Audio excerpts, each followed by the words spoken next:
সূরা calf. বিসমিল্লাহির রহমানির রহিম। রহমান রহিম আল্লাহ তাআলার নামে। কাফ। মর্যাদা সম্পন্ন কোরআনের শপথ। অবশ্যই আমি তোমাকে রাসূল করে পাঠিয়েছি। একথা অনুধাবন না করে বরং তারা বিস্ময় বোধ করে। তাদের নিজেদের মাঝ থেকে কি করে একজন সতর্ককারী নবী তাদের কাছে এলো। অতঃপর অবিশ্বাসীরা এও বলে, এ তো আসলে একটা আশ্চর্যজনক ব্যাপার। এটা কি এমন যে আমরা যখন মরে যাব এবং আমরা যখন মাটি হয়ে যাব তখন পুনরায় আমাদের জীবন দান করা হবে? এ তো সত্যি এক সুদূর পরাহত ব্যাপার। আমি তো এও জানি মৃত্যুর পর তাদের দেহ থেকে কতটুকু অংশ জমিন বিনষ্ট করে, আর আমার কাছে একটি গ্রন্থ আছে যেখানে সব বিবরণ সংরক্ষিত রয়েছে। উপরন্তু এদের কাছে যখনই সত্য এসে হাজির হয়েছে তখনই তারা তা প্রত্যাখ্যান করেছে। অতঃপর তারা সংশয়ে দোদুল্যমান থাকে। এই লোকগুলো কি কখনো তাদের উপরে ভাসমান আকাশের দিকে তাকিয়ে দেখেনি কিভাবে তা আমি বানিয়ে রেখেছি এবং কি অপরূপ সাজে আমি তা সাজিয়ে রেখেছি? কই, এর কোথাও কোনো ক্ষুদ্রতম ফাটলও তো নেই। আমি জমিনকে বিছিয়ে দিয়েছি নড়াচড়া থেকে রক্ষা করার জন্য। আমি তার মধ্যে স্থাপন করেছি মজবুত ও অনড় পাহাড় সমূহ।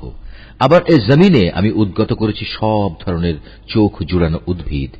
মূলত প্রতিটি মানুষ যে আনুগত্যের দিকে ফিরে আসতে চায় এর প্রতিটি জিনিসই তার চোখ খুলে দেবে এবং তাকে আল্লাহর অস্তিত্বের পাঠ মনে করিয়ে দেবে।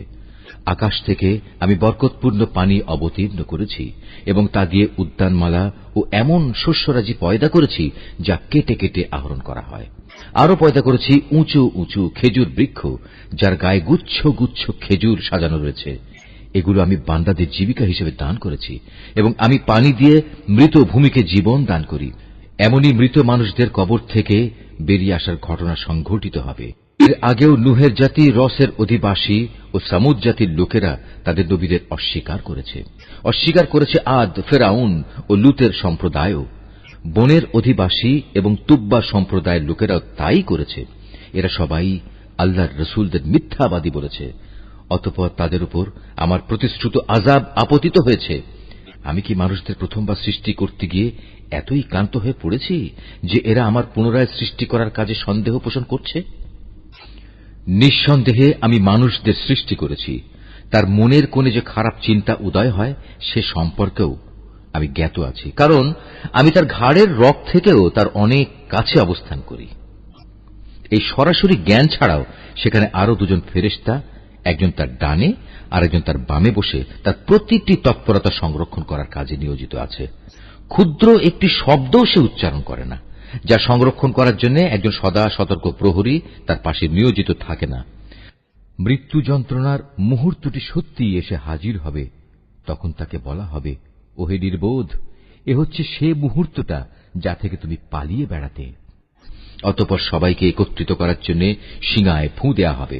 তখন তাদের বলা হবে, এ হচ্ছে সেই শাস্তির দিন যার কথা তোমাদের বলা হয়েছিল। সেদিন প্রতিটি মানুষ আল্লাহর আদালতে এমন ভাবে হাজির হবে যে তাকে হাঁকিয়ে নিয়ে যাবার জন্য সাথে একজন ফেরেশতা থাকবে। অপরজন হবে তার যাবতীয় কর্মকাণ্ডের প্রত্যক্ষ সাক্ষী। একজন বলবে, এ হচ্ছে সেদিন যেদিন সম্পর্কে তুমি উদাসীন ছিলে। এখন আমরা তোমার চোখের সামনে থেকে তোমার সে পর্দা সরিয়ে দিয়েছি। অতএব আজ তোমার দৃষ্টিশক্তি হবে অত্যন্ত প্রখর। সব কিছুই এখন তুমি দেখতে পাবে। তার অপর সাথী ফেরেশতা বলবে, হে মালিক, এ হচ্ছে তোমার আসামি, আর এ হচ্ছে আমার কাছে রক্ষিত তার জীবনের নথিপত্র। অতঃপর উভয় ফেরেশতাকে বলা হবে, তোমরা দুজন মিলে একে এবং এর সাথে প্রতিটি অধ্যত্ত প্রদর্শনকারী কাফেরকে জাহান্নামে নিক্ষেপ করো। কেননা এরা ভালো কাজে বাধা দিত, যত্রতত্র সীমা লঙ্ঘন করত, স্বয়ং আল্লাহর ব্যাপারে এরা সন্দেহ পোষণ করত। যে ব্যক্তি আল্লাহ তাআলার সাথে অন্য কিছুকে মাবুদ বানিয়ে নিত তাকেও আজ জাহান্নামের কঠিন আযাবে নিক্ষেপ করো।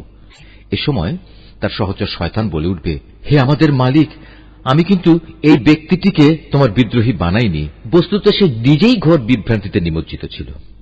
আল্লাহ তাআলা বলবেন, এখন তোমরা আমার সামনে বাকবিতণ্ডা করো না। আমি তো আগেই তোমাদের অদ্যকার আযাব সম্পর্কে সতর্ক করে দিয়েছিলাম। আমার এখানে কোনো কথারই রদ বদল হয় না। আমি বান্দাদের ব্যাপারে অবিচারকও নই যে সতর্ক না করেই তাদের আযাব দেব। সেদিন আমি জাহান্নামকে লক্ষ্য করে বলবো, তুমি কি পূর্ণ হয়ে গেছো? জাহান্নাম বলবে, হে মালিক, এখানে আসার মতো আরো কেউ আছে কি? অপরদিকে জান্নাতকে পরহেজগার লোকদের কাছে নিয়ে আসা হবে। সেদিন তাদের জন্য তা মোটেই দূরের বস্তু হবে না। জান্নাতকে তাদের সামনে এনে বলা হবে, এ হচ্ছে সেই জায়গা যার প্রতিশ্রুতি তোমাদের দেয়া হয়েছিল। এ স্থান সে ধরনের প্রতিটি মানুষের জন্য নির্দিষ্ট যে আল্লাহর বিধানের দিকে ফিরে আসে এবং তা হেফাজত করে। এ ব্যবস্থা তার জন্য যে না দেখে পরম দয়ালু আল্লাহ তাআলাকে ভয় করেছে এবং বিনয় চিত্তে আল্লাহ তাআলার কাছে হাজির হয়েছে। সেদিন তাদের বলা হবে, হ্যাঁ, আজ তোমরা একান্ত প্রশান্তির সাথে এতে দাখিল হয়ে যাও। এ হচ্ছে তোমাদের অনন্ত যাত্রার প্রথম দিন। সেখানে তারা যা যা পেতে চাইবে তার সব তো পাবেই। এর সাথে আমার কাছে তাদের জন্য আরো থাকবে অপ্রত্যাশিত পুরস্কার। আমি তাদের আগেও অনেক মানব গোষ্ঠীকে ধ্বংস করে দিয়েছি, যারা ছিল শক্তি সামর্থ্যে এদের চাইতে অনেক বেশি বড়। দুনিয়ার শহর বন্দরগুলো তারা চষে বেরিয়েছে, কিন্তু আল্লাহর আযাব থেকে তাদের কোনো পলায়নের জায়গা কি ছিল? এর মাঝে সে ব্যক্তির জন্য প্রচুর শিক্ষণীয় বিষয় রয়েছে যার কাছে একটি জীবন্ত মন রয়েছে, অথবা যে ব্যক্তি একাগ্রচিত্তে সে শিক্ষণীয় বিষয়সমূহ শুনতে চায়। আমি আকাশমালা, পৃথিবী ও উভয়ের মধ্যবর্তী যা কিছু আছে তা সব কিছু 6 দিনে সৃষ্টি করেছি। কোন ক্লান্তি আমাকে স্পর্শ করেনি। অতএব হে নবী, সৃষ্টি সংক্রান্ত ব্যাপারে এরা যা বলে তাতে তুমি ধৈর্য ধারণ করো। তুমি যথাযথ প্রশংসার সাথে তোমার মালিকের পবিত্রতা ও মাহাত্ম্য ঘোষণা করো, সূর্য উদয়ের আগে এবং সূর্য অস্ত যাবার আগে। রাতের একাংশেও তার পবিত্রতা ও মহিমা ঘোষণা করো এবং সাজদা আদায়ের কাজ শেষ করে পুনরায় তাঁর তসবিহ পাঠ করো। সেদিন দূরে নয় যেদিন একজন আহ্বানকারী একান্ত কাছ থেকে সবাইকে ডাকতে থাকবে। সেদিন তারা কিয়ামতের মহাগর্জন ঠিক মতোই শুনতে পাবে। সেদিনটি হবে কবর থেকে উত্থিত হবার দিন। সত্য কথা হচ্ছে, আমি জীবন দান করি, আমি মৃত্যু ঘটাই এবং সবাইকে আবার আমার কাছেই ফিরে আসতে হবে। সেদিন তাদের ওপর থেকে কবরের মাটি ফেটে যাবে। যখন তারা দ্রুত হাসরের মাঠের দিকে দৌড়াতে থাকবে, বলা হবে, এ হচ্ছে হাসরের দিন। মূলত আমার জন্য এটি একটি সহজ কাজ। হে নবী, এরা যা কথাবার্তা বলে তার সব কিছুই আমি জানি। তুমি তো তাদের উপর জোর জবরদস্তি করার কেউ নও। অতঃপর এ কোরআন দিয়ে তুমি সে ব্যক্তিকে সদুপদেশ দাও যে আমার শাস্তিকে ভয় করে।